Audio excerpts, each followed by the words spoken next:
Yes, it is Wednesday, the best damn day of the week. It is OSD, Obsessive Sneaker Disorder. This is the original sneaker talk show, episode 343. Blame it on Sonny. Yes, we're going to blame it all on the man, Sonny. My name is not Sonny. My name is D. Wells, coming to you live and direct from the OSD studio in wherever the fuck I am. I'm a little wilding out. Man, this, technology, you gotta love when stuff happens like this. This box, and yes, that is One Direction over my back. Yes, I still am upset about Zayn leaving the group. It's my feelings, and I'm not afraid to show my love for One Direction, okay? I mean it. You want to say something about it? F your pouch. No. So, this box, see, I'm gonna start off. Technology. Technology is a beautiful thing, but this box, which was the original, this isn't going to the archives. This was the original box that started the OSD podcast, and now it's officially dead. I'm about to retire it. So M Audio, you were good to me. This is the M Audio pre-USB 2-channel, and I configured it. I hacked it. I did all sorts of stuff, but nonetheless, it is now officially dead. So there it goes. So this is OSD episode 343. Blame it on Sonny. Hope you're ready to walk with us, talk with us, and more importantly, get down with us. We have a great show in store for you. Hope you've been paying attention. You're connected with us on social media. In the meantime, follow OSD Live on Twitter, Instagram, Snapchat, all that good stuff. You can follow me as well, D Wells OSD. I ramble about coffee, sneakers, photography, and sometimes some good old positive vibe stuff. So let's get to the show. Let's get straight down to Houston, Texas. The man with the plan, and he's got more than 50 grand. He's the one and only Mr. Kadoma. I'm putting your business out there, son. Yes, I am. Man, what's up, D? What's up, Paper, Jesse, all the sneaker, Sole Doctors and Disorderlies around the world. Yes. I'm here taking a beating tonight watching the Spurs manhandle the Houston Rockets. This is the third playoff contending team they've blown out in a week. So old man Spurs and Mastermind Popovich are at it again, peaking at the perfect time. I don't know. We'll see what happens. But that's what it's about. We had a great March Madness and Final Four with a few upsets in there. I think things didn't play out the way a lot of people wanted them to. But now we're looking forward to some playoff basketball. And basketball is a huge part of sneaker culture, so make sure you tune into that and catch a bit of a kick story before your eyes. Right. Yeah. It's the time. As far as Sneaker Summit, we're working on some dates. We'll be announcing them real soon. Yeah. But in the meantime, next Tuesday and Wednesday, we're going to be doing a special display for U.S. Soccer, Kicks to the Pitch, in San Antonio, and then followed by an open gym for Kick and Roll. Yeah, to support Colon Cancer Foundation, the George Keel Colon Cancer Foundation. Yep. On next Saturday. So make sure you check out all that info, sneakersummit.com. Doing 2 great events with great people for great causes, and raise awareness for colon cancer, and then kind of get into the soccer thing. So I'm looking forward to that. Nice. Well, let's go straight from Houston, straight to the PDX, the one and only. Jesse is in the building. What's up, man? What's the good word? You know what that means. What's that mean? I bleed Celtic green, but it's about to be Lillard time. So just everybody get ready. I bleed Celtic green, but it's about to be Lillard time. Playoff ball is here, so it's gonna be good times. There you go. Hello, Disorderlies. And all the sneaker fam, hope everyone's doing well. We still got beautiful weather out here in Portland. Grass is green and trees are blooming and getting a little rain. So everything's good out here. Just out here grinding, You're really stretching my creative tentacles. A lot of creativity out here. A lot of good things popping out here. A lot of things that are coming your way on the retail front and the marketing front. You know, I stay involved with the culture on both sides. So I know basketball is here, but we probably got some exciting stuff in golf coming. Keep an eye on UA with the golf season coming up. We got some good stuff coming. Lacrosse championships are coming, and tennis is firing up. So there's a lot of other sports going on too that will have effects on our culture and all the good stuff we'll see. So keep it going. Nice. Let's go straight from the PDX to the Brooklyn, the 11238, the one and only Dr. Peyton. What's up, man? What is good, Soul Doctors? Welcome, Disorderlies around the world, to Obsessive Sneaker Disorder, episode number 343. Tonight, we're blaming it on Sonny. Who's Sonny? Well, we're going to get into that tonight. Yep. And if you've been following us on social media, you've noticed D. Wells and I and a few of the other Disorderlies in the crew have been promoting the series that ESPN in conjunction with Grantland.com have put out about a gentleman by the name of Sonny Vaccaro. Now, if you do not know who this man is, it's okay, but we're going to talk about him tonight and the impact that he's had on so many different levels, so many ways that sneakerheads that are probably younger than 25 don't even understand.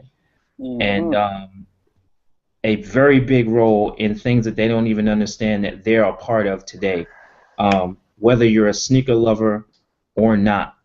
So that's going to be the interesting conversation for the night. That's going to be the feature conversation for tonight. We're going to get into some stocks in a few minutes. We've had our good friend who probably has some bragging rights just join us, Mr. Leo in need of heat, Cherry. So he should pop on when he gets a second to join us. But we also, of course, we got to get into a little bit of business. Nice. So it's time for us to talk money, money, money. And that means it's stock time. So we are going to talk about how today's stocks traded today and get into a little bit of reaction to that before we get into the feature conversation for the night. If you notice, Soul Doctors, you see a lot of green today. A lot of green. Yeah.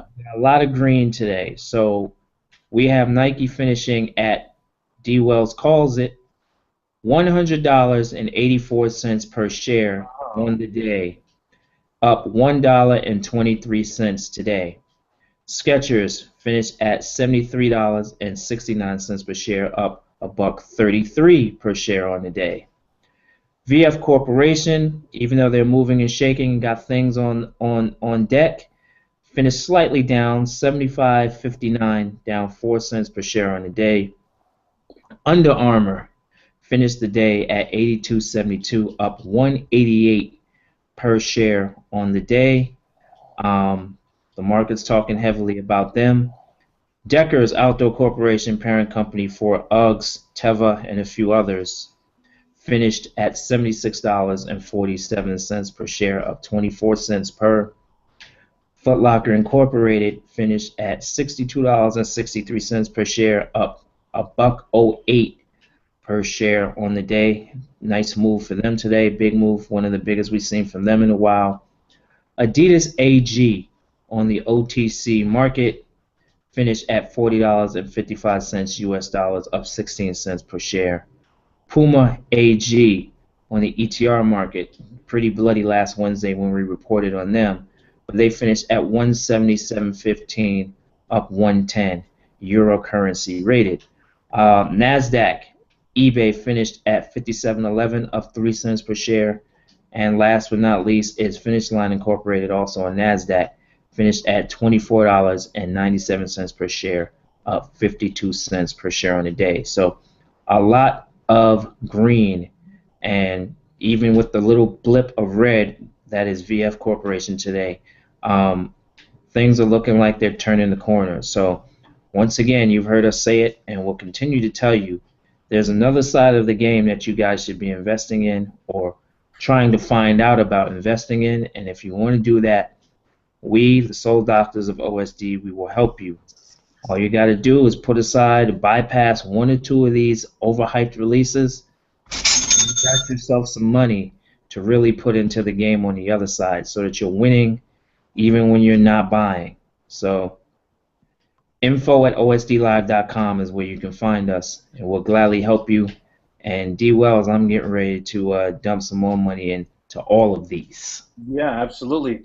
What I think is interesting, VF Corporation, and there's an article there listing, talking about it, is there's a new CFO at VF Corporation. So there was a little uneasiness last week, and definitely they took a beating, but here they are, they're down, a whopping 4 cents.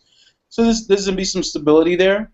Skechers continues to surprise and really be that stock that is undervalued. Everybody, I mean Motley Fool, everyone is talking about Skechers and what they're doing and how, a lot of people are selling the stock because Greenberg and a bunch of executives at the company have been cashing in, but their stock is still listed as a strong buy. So we're still working on putting together the OSD Investment Club. Yes, that will be coming soon. We need to make sure all the I's are dotted, T's are crossed before we actually roll it out to you, the Disorderlies. But this is exactly what we're talking about. We see a lot of undervalued stocks, particularly companies like Skechers. Nike is certainly going to keep performing. I said, I think my prediction was if Nike hits $103 and change, it will split and do a 2-for-1 split. You actually said 101. What was it, 101? Said 101. Oh, okay, so 101. Thank you for the correction. So it almost got there, but I think it's probably about that time. And Nike's been rolling out, one of the big things people have been talking about with them and why the stock has been performing so good is because of all the Flyknit and all the running low-profile sneakers that have been hitting and selling like crazy, that they could actually manufacture and turn around real quickly. And especially Nike ID has been performing really, really good for Nike as well. So they've been cashing in big time. So 101, I'm going to let that prediction stand. 101, and then Nike stock's going to do a 2-for-1 split. So.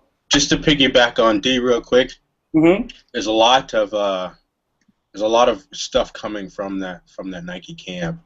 They're getting very strong in the backside of the house. Let's say with the roots of creativity and drive, where their heritage is coming from. They've made some hires, they've made some adjustments in the background, where that sportswear turnover is going to get even better. Yeah. Okay. Well, again, Nike's one of those companies that, they are number one. They have been number one for a long time. People, other companies have been chomping at the bit, particularly Under Armour. We're going to continue to see that.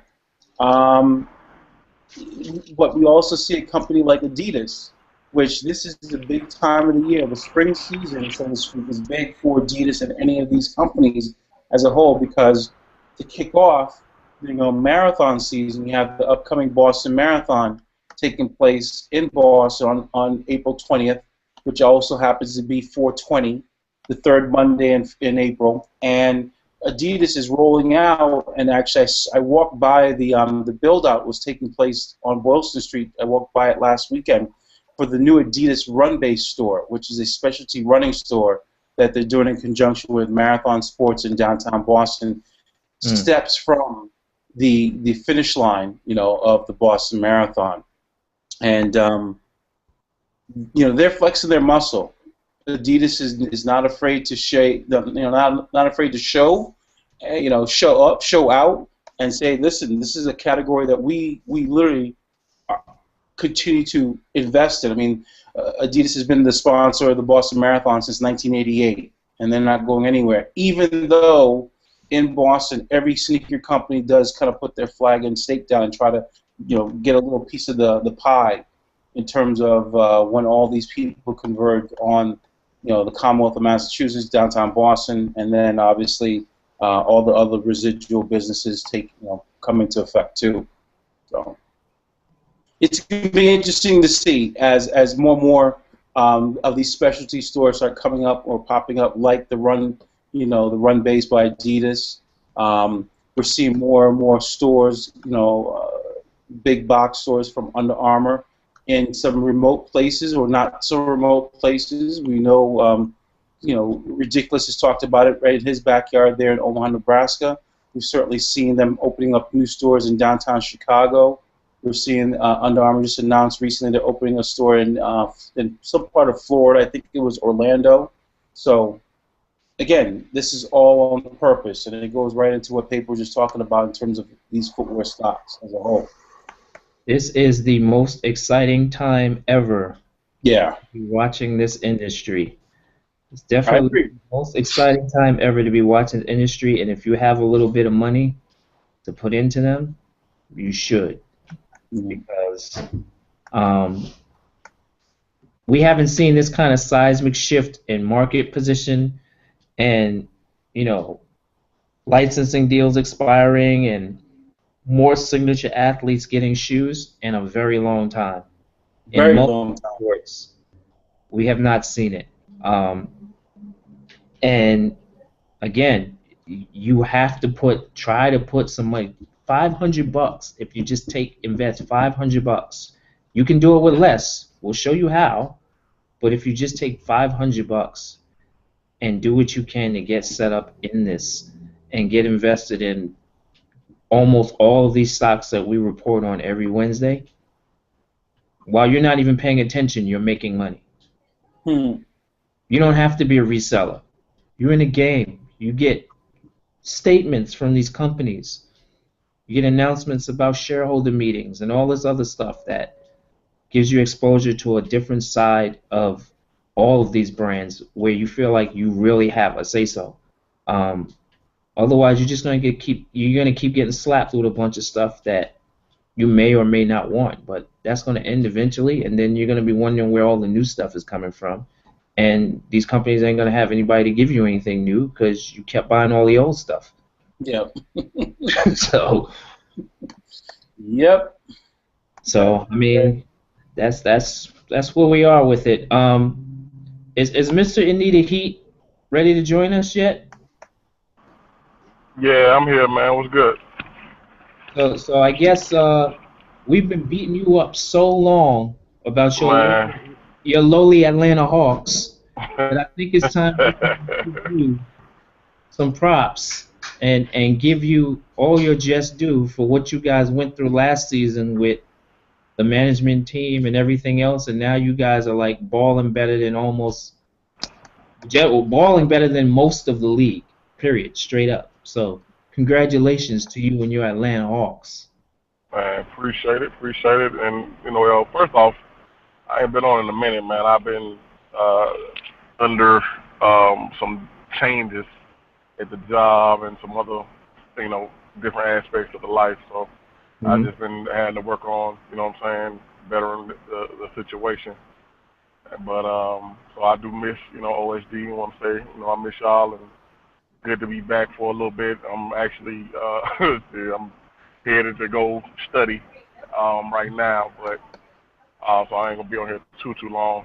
But yeah, man, my Hawks, I'm definitely excited about them. I'm more so really past this. I just want them to get 60 so we can go ahead and get ready for these playoffs and try to at least get as furthest we've ever gotten, which is past the second round. So, Brooklyn, I appreciate y'all tonight. Y'all gave us a little scare, but we had to handle that. And y'all are actually killing me because I thought y'all gave up. We supposed to get y'all picked this year. Y'all making it a lot worse than it's supposed to be. Hey, I'm sitting in Brooklyn, but I am not a Brooklyn Nets fan. Just wanted to clarify that. You would be surprised how much I actually hear that. Yeah, no, I'm not on that bandwagon. Not happening. That's for the hipsters. They can like the Nets. Yeah, man. But props to you. So Stay with us as long as you can. We got a show coming up. We got a topic for discussion on the show, rather, that you can probably very much relate to. So hang in as long as you can. Yes, sir. So, D, are we ready to get to it? Yeah, let's get to it. Let's blame it on the man from Trafford, PA. Let's blame it on him. You start talking, and I'll put up a screenshot of just who we're talking about. So tonight's episode is an honor, and more so to highlight, someone that a lot of people, some people do know. Some of the people in the sneaker community are aware of his impact that he's had on sneakers. And his name is Sonny Vaccaro. His real name is John Paul Vaccaro, and he got the name Sonny. And I've learned this through the ESPN 30 for 30 Soul Men episodes or chapters that have been rolling out this week. So if you haven't had an opportunity to go over to the OSD blog and catch it, then you can head over to grantland.com and catch chapters 1, 2, and 3. So the first episode was basically giving you some insight to who Sonny Vaccaro is. He's 75 years old, Italian. Some people call him a sneaker pimp. Some people call him a bastard. Some people call him a brilliant man who's turned everything over and made it amazing for sneakers to take front and center. And no matter what side of the coin you decide to kind of sit on, you can't deny Sonny Vaccaro's impact on sneaker culture and, more importantly, being able to reinvent yourself. And one of the things I've learned, or I knew this, but it's been great for ESPN 30 for 30 to highlight it, is this man was not afraid to take risks. He was not afraid to take that leap of faith. And when he figured out what his hustle, was and is, he went all in. And that's what he exactly, implored or encouraged Phil Knight, Peter Moore, and the rest of the crew at good old Nike in Beaverton when they were setting up shop, when they were just a little-known kind of upstart running sneaker company, chomping at the bit. Yeah. And Sonny basically said to them, if you want to enter this world of athletic footwear, particularly basketball, you need to go after the college coaches. You need to go after the college programs. And that's exactly what Nike did. Sonny even went as far as to say, well, you want these college basketball teams, many of which are playing on nationally televised television, CBS, NBC, ABC, give away the sneakers. Give the sneakers to the coaches. But pay the coaches to rock with the swoosh. And at that time, we're talking the early 80s, that was unheard of. Nobody was doing that. College programs used to have to buy their sneakers and gear. Yep. So I like that, much like we did here when OSD was established. You found the lane, and you created a lane that wasn't there, and it pushed things to another level and changed people's way of thinking in regards to the industry. Right. Just by the simple fact that the idea existed. And what Sonny Vaccaro did, for those who do not know, was he found an area where he could play within the NCAA rules and codes, and as well as fill a lane in a company as big as Nike was. Mind you, Beaverton was already fairly huge in the 80s. He found a way to create a position for Nike that never existed and still be in touch with all the up-and-coming high school kids who are going to college, keep a relationship with coaches at all of these colleges, and put sneakers at the forefront of being commerce, of being currency for making deals. I wouldn't go as far as to call him the original reseller, but he was the one. He was the one who put, sneakers as currency on the map back in the 80s. I'm gonna interject. I'm gonna go ahead and say it for you. He is the original reseller. The reason why I say that is because if it wasn't for him, he is, to me, and this is my personal opinion, he is the one single reason why sneakers are as valuable as they are. Like you said, the currency, and he's the reason why people got into the whole reselling thing. I mean, like, dude, he was like a legend, like somebody who lived in the forest, like nobody even knew existed back when I was coming up. And he's the reason why people got into the sneakers like they did. So I think he is the original reseller. Well, the only reason why I won't go as far as calling him the original reseller is because sneakers were currency only as far as diplomacy and deals being made, but he wasn't a straight up, here, each pair is $20, $50, here, each pair is $30, $40. But he went as far as to make the shoes. Yo, I remember back in the late 80s, when I was a shorty, coming up, like, the older cats, my cousins who was actually out here, my cousin couldn't hoop. He was 6'6", but he was a football player. But he would go out there because he was like, yo, they're giving away Nike bags, they're giving away Nike sweatsuits, Nike sneakers, and cats was getting them, and they were coming back to the hood reselling it. Right. That's all I'm saying. Like, no, that part is definitely true. That part is definitely true, which that's why I said he's the precursor to it in that regard. But more importantly was, and ESPN's 30 for 30 is going to document this so well. It comes on at what time tomorrow, D? Pretty much like around 9:30, 9:45 Eastern Standard Time. So when the chapter hits. They've been dropping it in parts starting since Monday. And to see the whole body of work on who Sonny is and what he has done for the business, and then to see all the things that he put in place still exist now, and other brands have started to do it shortly after that, and the level of influence he had, for us here, those of us who, I'm going to say, if you're over 35 years old and you don't know who Sonny Vaccaro is and you're into sneakers, then you should definitely be watching tomorrow, because this man was powerful enough to affect an NBA draft. Yes. Several, but I'm just putting it out there in general speaking. This man affected an NBA draft. Yes. So they're going to go into that story in the Soul Man documentary series. I mean, that part has already been addressed in some of the chapters that have already been put up.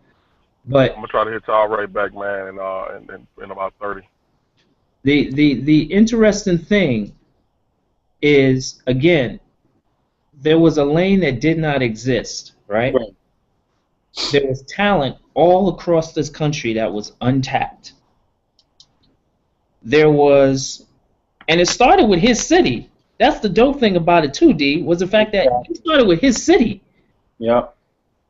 A wayward western Pennsylvania town where he was like, nah, I'm going to get everybody to come here. Watch. I'm going to make people want to come to this town.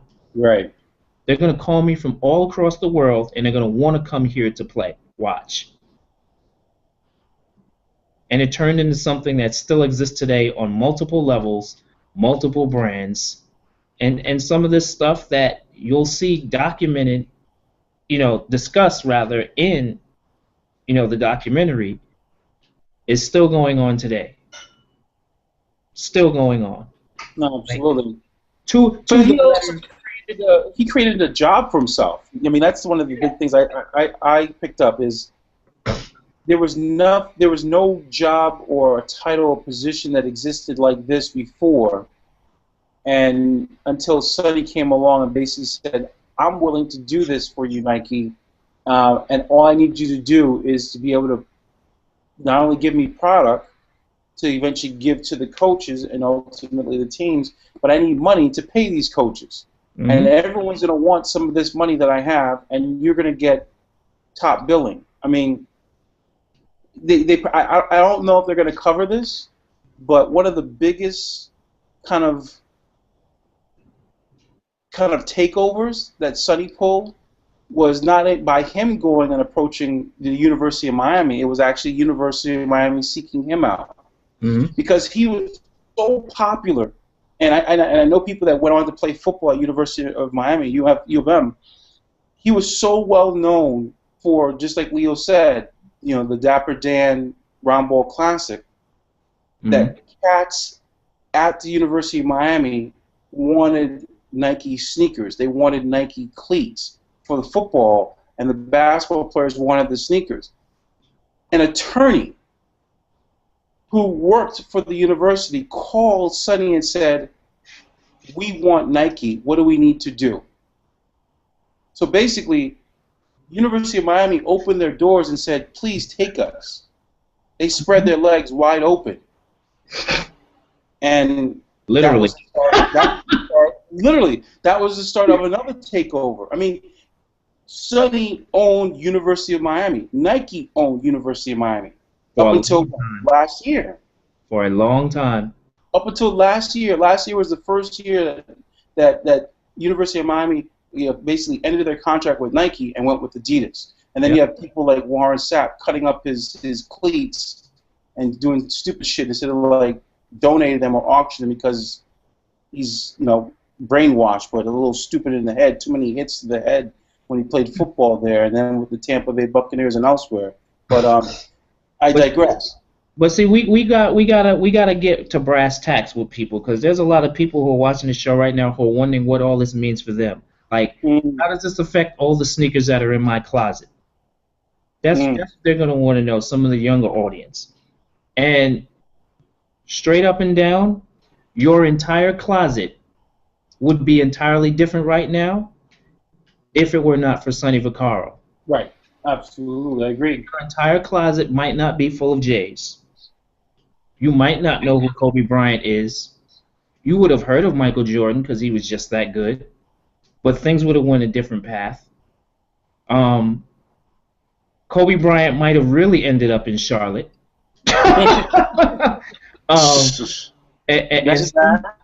And so many other things in the middle of that.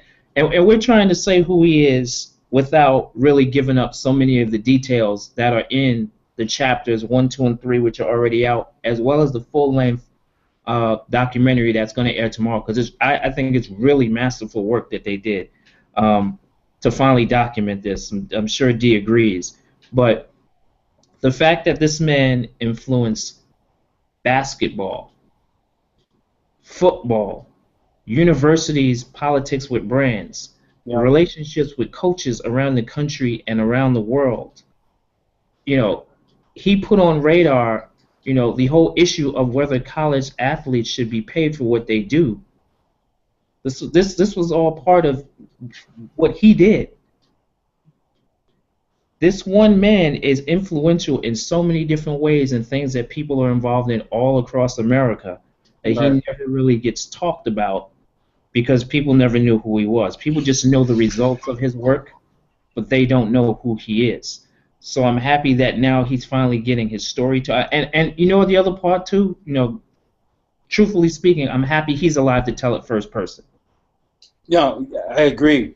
I mean, he is 75 years old. He'll be celebrating his 76 in September. September 23rd is his birthday. The first episode was really good because we did learn, where he got the name Sonny, and that was because his mom just called him Sonny because he was, the firstborn, and supposedly she had a difficult time conceiving and bearing children, and she supported him, supported what he wanted to do. I mean, this is a guy that basically talked his way. I mean, that's the thing that I love about him, and I really want to meet him and talk to him in person, face to face. Yeah. He has the gift of gab, and he has the ability to talk himself into anything, it seems like. Yeah. Yeah. I mean, talked himself into Youngstown State University, and then convinced the admissions office to let his boy in there as well to play football. Yeah. Without filling out an application. Without filling out anything. He walked in literally. His entire life was a walk-in at that school. Yeah, I mean, and then to even do that, fast forward some years, do that with Nike and basically convince Phil Knight and Peter Moore and all these other guys, hey, listen, don't just divvy up this pot of money, this $500,000, and spread it out to a bunch of players. Give it all to this unknown unknown guy, Michael Jeffrey Jordan, who he was a good player, but his biggest claim to fame was the jump shot he hit against Georgetown. Mm-hmm. And then they, to again convince him to create the Air Jordan line. So there's all these things where he was bold enough to say, listen, try it, risk it. What do you have to lose? Yep. And luckily, those gambles paid off. And then he, fast forward, he did it with Michael Jordan. And then what happened? He got fired from Nike, or as he says, you can't fire me, I quit, which was actually a stupid move. And I was glad that he had actually admitted that in the episode where he basically said, I should have allowed them to fire me, and gotten some stock and got some other back end deals instead of basically tendering his resignation. Yeah, but you're giving away too much right now. Yeah. You're giving away too much right now. So I went online and said, I went as far as to say earlier, I don't know if it was today or yesterday, I think it was yesterday. Uh-huh. So all the guys around the country who are collecting PEs, there are a few who I know who know who Sonny Vaccaro is. I know for a fact a few know who he is. Okay. But all you guys out there who claim to be the biggest, the baddest PE collectors, and you don't know who Sonny Vaccaro is or the origins or why you even collect PEs, sell them all. They'll go and figure it out eventually. I want to, Kadoma, what's your take on Sonny Vaccaro? For what you know, what you've learned, what you've heard, what's your take on him?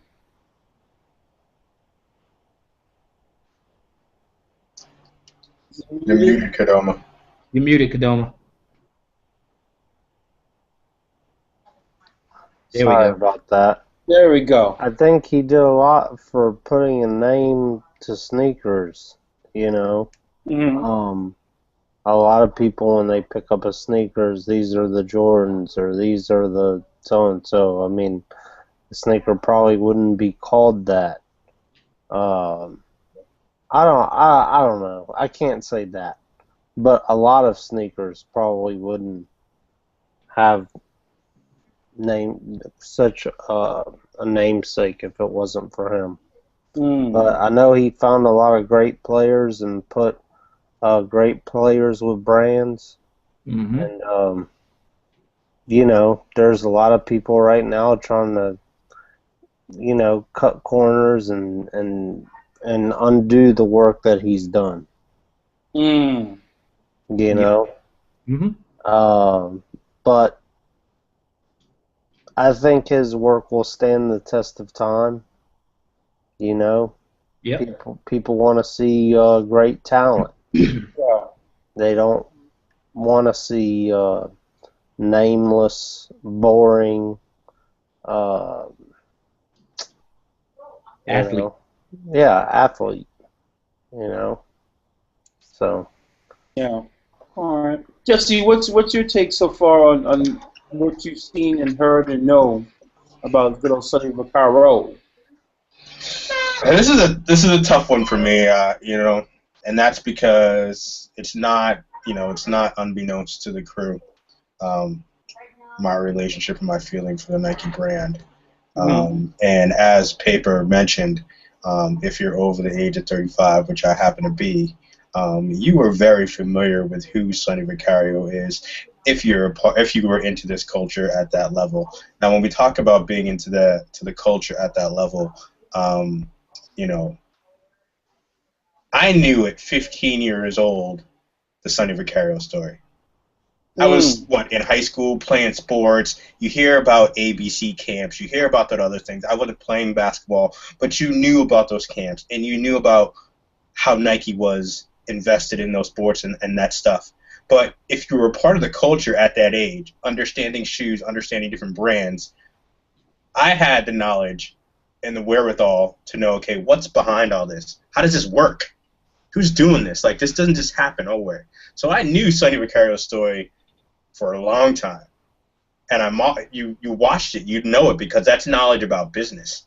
Frank D'Allegro, You know the name very well, D. You know who Frank is. Frank was the East Coast kind of. He was the East Coast kind of hand of Sonny Vaccaro when it came to Nike for a very long time. So understanding the influence of relationships very on in this industry is something I knew. So I'm really excited about the story. I have not watched the snippets. I want to watch the whole thing all together because, as Paper said, it resonates for those of us that have been a part of this for a very long time. And when you're able to have conversations out here now in Beaverton and know that there's just people that are there that don't even know this story that are gonna watch 30 for 30 and be like, who was that guy? Still a hard pill to swallow. But again, what he did for creating relationships, I mean, we like to educate and elevate here. And if any sneakerheads right now are listening, pay attention to the relationships that were cultivated and how they worked. You know, and what Sonny was able to do and what Sonny was able to realize with the power he had. Hey, you need to get a certain niche, you want to meet a certain people, I can introduce you to that guy. Because that's what I do every day. And if you want an everyday example of people like that, then look at your two hosts here, D and Sean. And look at what Sean just did for Adidas. Look at what D's done for what he did for us for New Balance, with Newton and some of the other stuff that we've been doing here in OSD. That's what it's about. Those relationships, being able to say, that's the culture, that's what you want to talk about, that's who you want to meet. I can make that conversation happen for you. Right. You know? It's powerful. He didn't create a business. He was like, I know how to get that business. I know how to talk to those people. I know how to show you how that culture works. And there are people that are getting paid left and right just for that conversation. Yeah. So it's an inspiring story. You know, he actually did create a way of life for college sports. He did. Absolutely. He created a business. He did create a business. Yep. It wasn't intended to be that way, but he did actually create a business that the blueprint is still being used to this day. You know what I'm saying? What Sonny Vaccaro did for collegiate sports and ultimately for professional athletes with these brands is the same thing as saying if you're going to make music, you have to go to a studio. It's that simple. You can't make music without going to a studio, whether it's your studio, somebody else's studio, whatever the case may be. Collegiate sports and athletic footwear brands have a relationship with each other based on what he did. All brands. Yeah. Yeah. Now comes the big test of what's going to happen when, as time goes on. I mean, we've seen the AAU basketball circuit kind of expand, and we know it exists in terms of acting as a feeder program to certain schools or to certain coaches or even certain sneaker companies, right? I mean, kids are signing, their the scholarships based upon what brand the school. Well, the irony of that is what you're saying is I'm not sure if we spoke about it on the show not too long ago, but we spoke about Kobe Bryant's comments on which said the AAU system needs to be blown up. Right. Now, the AAU system, the way it is today, is, of course, the blueprint from what Sonny Vaccaro started. So it was interesting for him to finally reach that level of frustration with the AAU system, considering, Nike being very influential in AAU basketball and his shoes being a centerpiece of that he feels like the AAU system should be blown up. That means it's gone really wrong. For him to have to say that while he has a over $200 sneaker out that he wants people to buy, things have gone really wrong. Because he's the last person that should be talking about how bad the system is when his company is the lifeblood of the AAU basketball system. I mean, we just talked about how how this is an exciting time in the industry, and so those things are evolving very quickly, and there's different avenues that, based off of the formula Sonny gave to these companies, to the Nikes and the other people, there's different ways that you can attack that formula, and they're doing that now, and I don't think that's lost on Kobe. And it's maybe a little bit more high-level, big-picture stuff, but we talk about that stuff here at OSD, and it's emerging markets. Yep. The money in the dollar is not coming from North America. Therefore, how do you flex your muscles with your influence and try to affect the emerging markets? Where did Kobe play? Where did Kobe learn how to play basketball? What did Kobe talk about in his latest special? Italy. I don't care if my shoes sell in the United States. I want them to sell in Italy. That works for Nike, that works for Kobe, and that works for everybody. You know what I mean? So, to blow up AAU, sure, blow it up. That's fine, because we're gonna start an AAU in Europe because the European players coming into the NBA are getting shine. Who's on the front of ESPN this week? The guy from, what was it, the Phoenix Suns, who's the first Indian player? From Sacramento. Yeah, somebody who's first Indian guy. So it's like all of those are the stories right now. That new culture, the melding, the building, the diversity that's happening in the game of sport, of basketball and every sport. Those are the stories. That's where the money's going to come from. That Indian kid is going to affect an entire region. Yeah. What are you wearing? You got Nikes on? Cool. We wear Nikes when we play basketball in India. Emerging markets numbers just went up. It's a game. Yeah. So profit, y'all.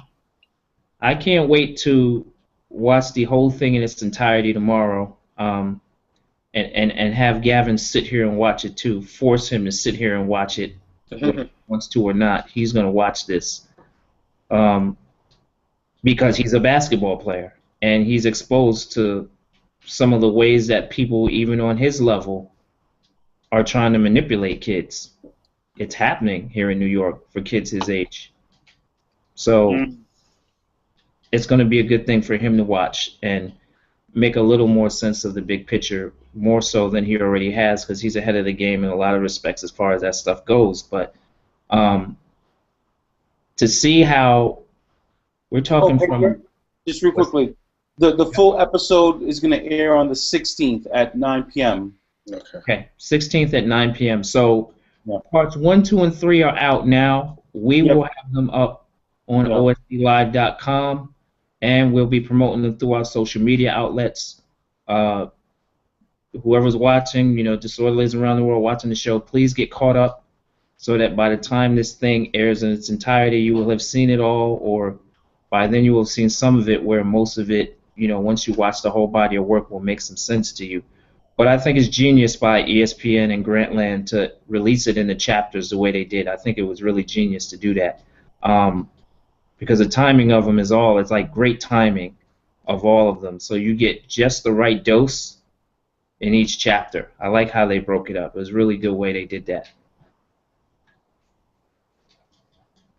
Yes. I do too. I thought it was great in pieces because it's like you get a little bit and you get an opportunity to kind of think about it, process it, and then even go do more research, more looking around the net, see what else is out there, and then the next day is a new episode. So I like it in the chapters the way they've been rolling it out as well. But I do have one question to end the show with as far as the Sonny Vaccaro topic, and it relates to what was chapter 2, Kobe Bryant, or chapter 3? Kobe Bryant is chapter 3. That was one that came out today. Okay, yeah. So my question relates to that. Once people see this whole body of work on who Sonny Vaccaro is and who he's behind, I'm wondering if the resale value of certain shoes is going to go up. You know what? I have to guess that it does. And the reason why I say this is I shared the information about episode chapter 3 today, and one of my friends on Facebook said, "Oh man, I remember having some space age looking Kobe's that I really like. Come to find out, there are the Kobe 2s with Adidas, right? That were basically a bite off of the Audi TT. That same team designed the shoes, yeah. Right. So there's that sneaker. When it came out, it was so futuristic looking. Let's be honest. It didn't sell well. It didn't do well at all. I remember going to Adidas outlets in Massachusetts or even upstate New York at Woodbury Commons, and I remember that sneaker being at the outlets for like probably $30. $30, $40. It was so. it was so against what was going on in the market at that time because it was so, like you said, space aged, and it brought the bulk back, which was terrible. You know, it was like, wait a minute, this is heavy. This is like a spaceship when we were trying to get towards hyperfuse or lighter shoes and stuff. And so it's like, what in the world is going on? You know. I remember looking at them. I almost bought a couple pair, and I couldn't get myself to buy them, even though they were only like I said, they probably were $30. And I bet you that day, you know, sometimes other outlets do, they give you a coupon. You know, you buy one pair, you get a second pair 50% off. And I pass on them. I remember, though, when the American flag Kobe 2s came out, though, I thought those were dope. I just, you know, again, we talk sneaker culture. I was a sneaker guy, so they had to look right. And as we know, I got that supersized size 9. You know what I'm saying? And you can't put on those shoes that looks like a boat. You just can't do it. That shoe represents the first time, probably not the first time, a car design team was hired to design a sneaker, but the first time it failed miserably because that car, the Audi TT itself, had so much success. It was a really good seller. It was a piece of shit car when you got down to brass tacks with all the problems with it. But it was a really good seller at the time when the Audi TT came out. It was a futuristic, ahead of its time looking car, and people loved it. And that same team designed Kobe Bryant's shoes. That's terrible to think about because that's a well-made car. It's still on the market to this day. Like the design of it was dope. The Audi TT in concept, but it was actually a piece of crap car. Yeah. So that same team was hired by Adidas to design that crazy-looking futuristic. It was both the 1 and the 2 that looked like that, right? Yeah. So. I think so. Yeah, it was bad business. We're looking up Kobe 1 and Kobe 2. Yeah, I'm trying to remember what the Kobe 1 looks like now. So it was pretty bad. I believe they both had the futuristic look to it, right? Yeah. The Kobe 1 was bad, but the 2 took it to a whole different level. You're right. Right. The Kobe 1, they have it listed. See, the Kobe 1 I got comes up under Nike. They don't even go back to the Adidas shoes. Because it wasn't called a Kobe, right? What was the Adidas? Oh, here's the Adidas. Adidas ones were called a Kobe. Yeah. They were.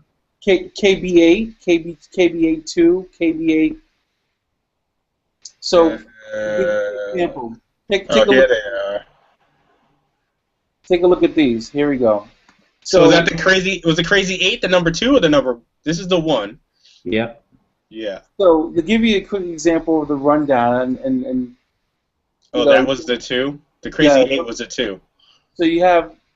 I just want to remind everyone before you go through these, these are the shoes Kobe won most of his rings in, right here. Oh yeah, you're absolutely right. Absolutely. You won't see no championship packs. or DMPs. Yeah. You know. So the Crazy 8 they call it. Yep. Yeah, and then you have the KB8-2, known as the Crazy 2. Yeah. And then I forgot about this one. I didn't forget about this. This was the shoe with the feature wear technology in it. That was like it seemed like it engulfed the whole shoe. The other ones had feature wear technology in it too, but this one looked like it took the entire shoe over.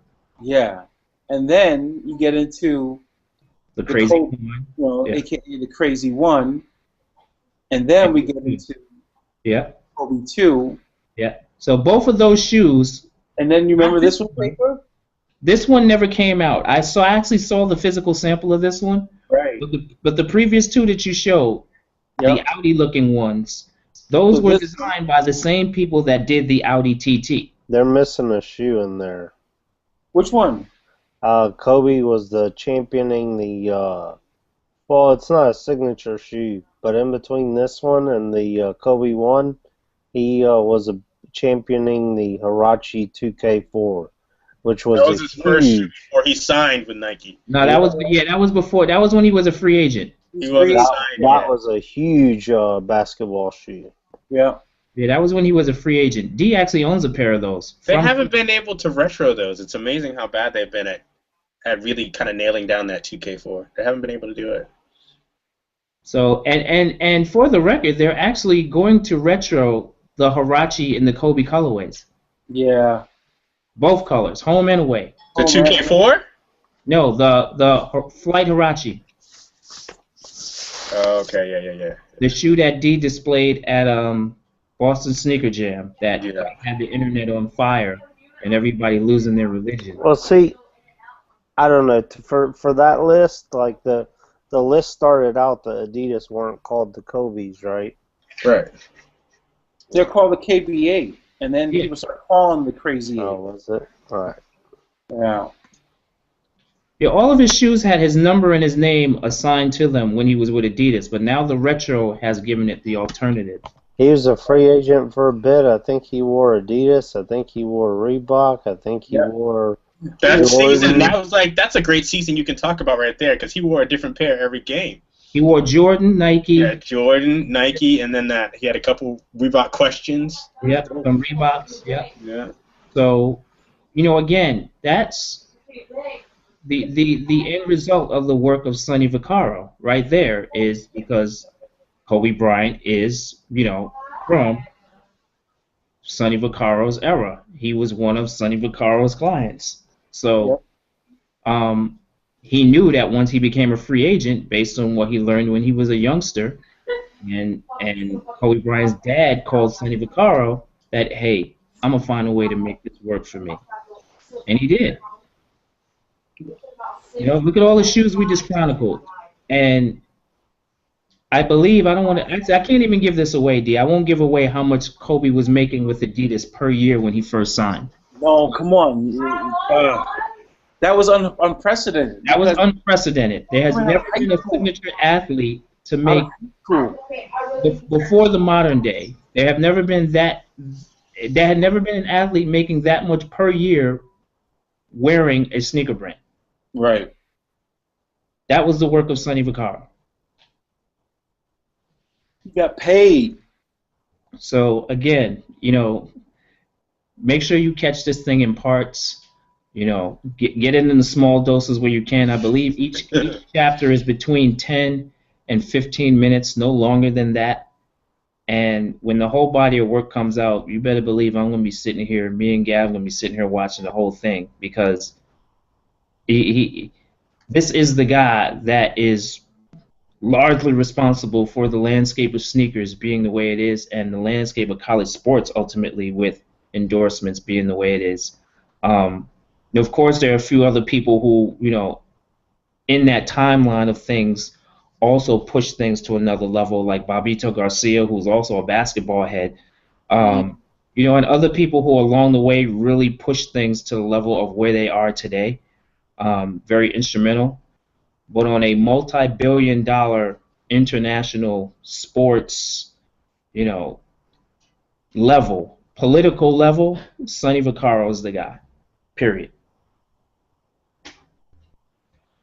Yeah. Good moment in sneaker history right here, people. Good moment in sneaker history right here.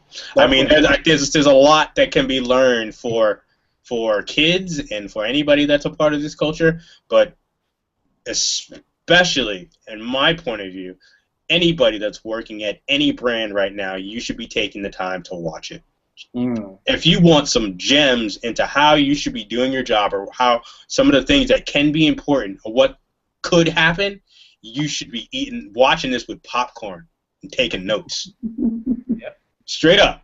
That's the God's honest truth. You should watch this and try to record it and pull it back and see if you can pull some juice out of it, because this is almost, in my opinion, this is like Dwayne giving a free seminar to every designer in the industry.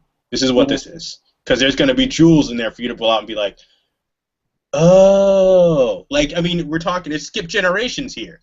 Like Sean said, if you're not 35 or younger, you might not have any idea how this whole thing works.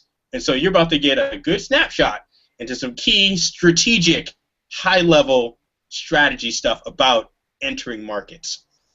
All you guys, there are so many Sonny Vaccarios. Can you imagine finding a Sonny Vaccaro for tennis? Finding a Sonny Vaccaro for these new or action sports, all this shit. They're out there. They just don't know how to get them.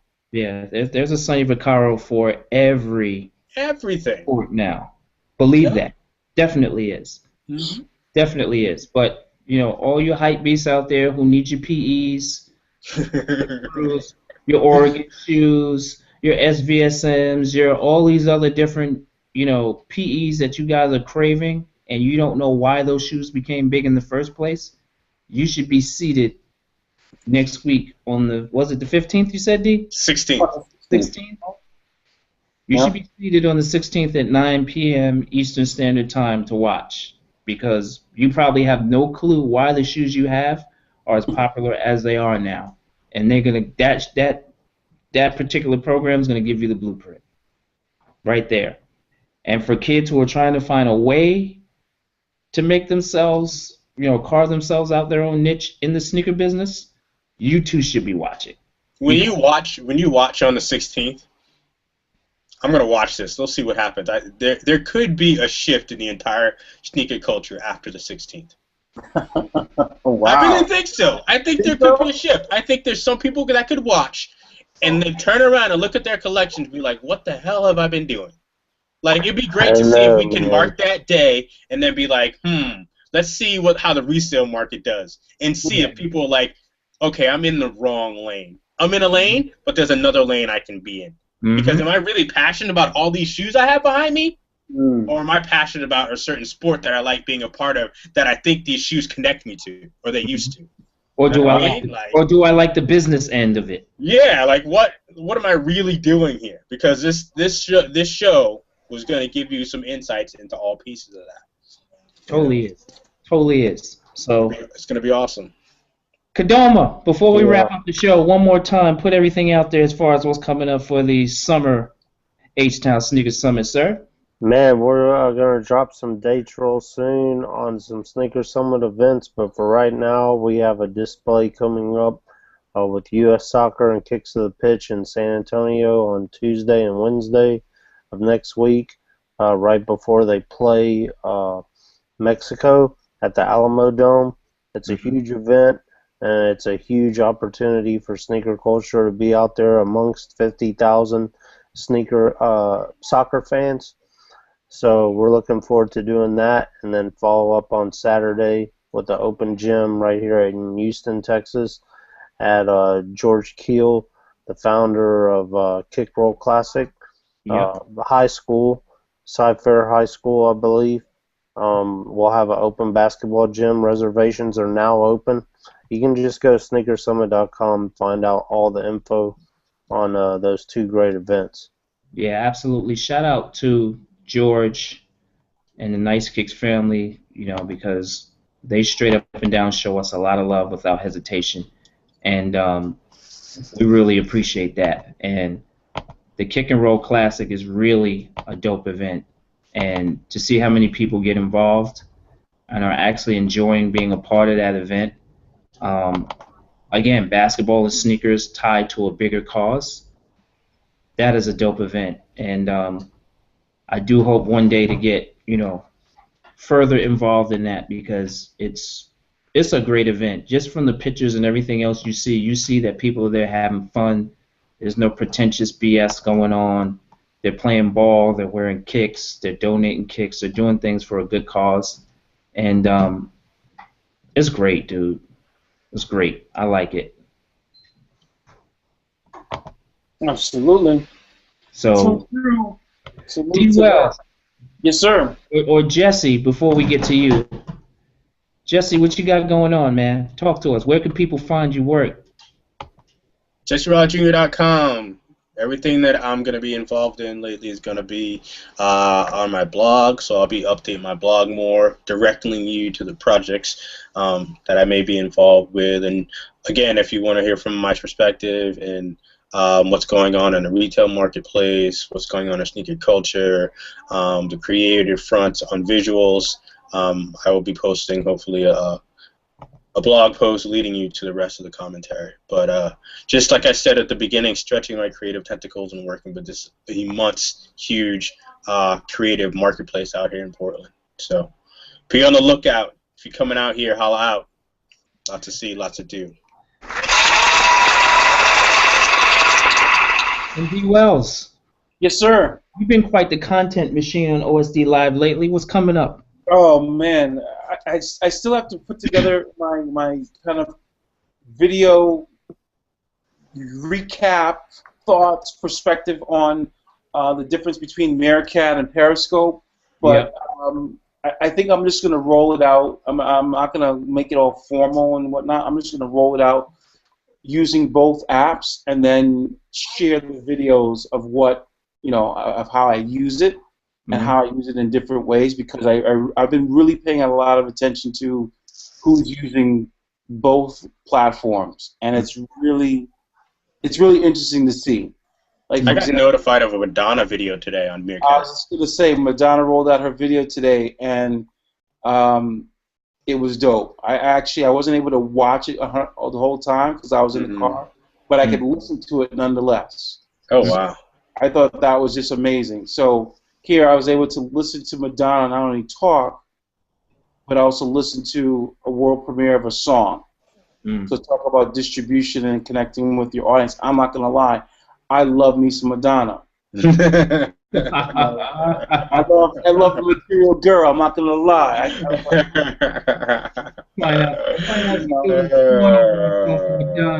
Yeah, I like Madonna. Her crazy ass. Even are you Gwen Stefani, Rihanna? When he's not listening to One Direction, he's listening to Madonna. Listen, I'm a One Directioner. Look. I'm not gonna lie. I got One Direction in my office, man. I can't. Oh God. Oh man. All right, but So lots of good stuff. Uh-huh. More content, a lot more videos coming. Instagram. Again, I just tell people I love talking to people, so please just hit me up on Twitter, on Instagram. You want to know what's going on? I got a lot of stuff going on. Teaching kids photography, video. It's been fun, and we got a Central Mass Film Festival event coming up, so it's nice. good stuff. Lots of good stuff. People get to see the premiere of Laced Up. Yeah, man. That means. Yes.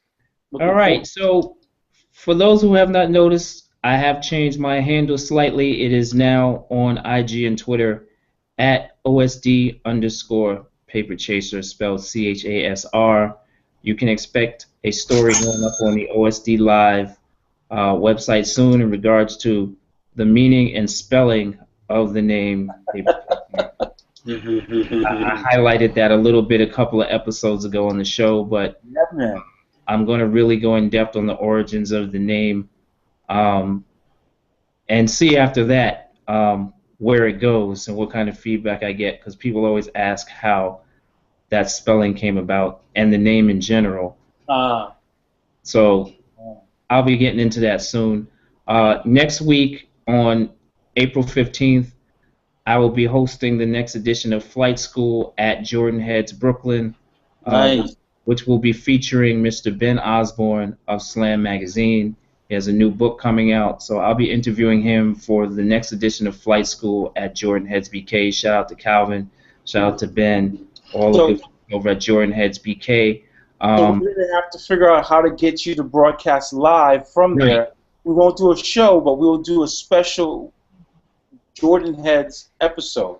Right. We'll definitely try to figure out the Periscope or the Meerkat angle on that and give a special insight into that next week.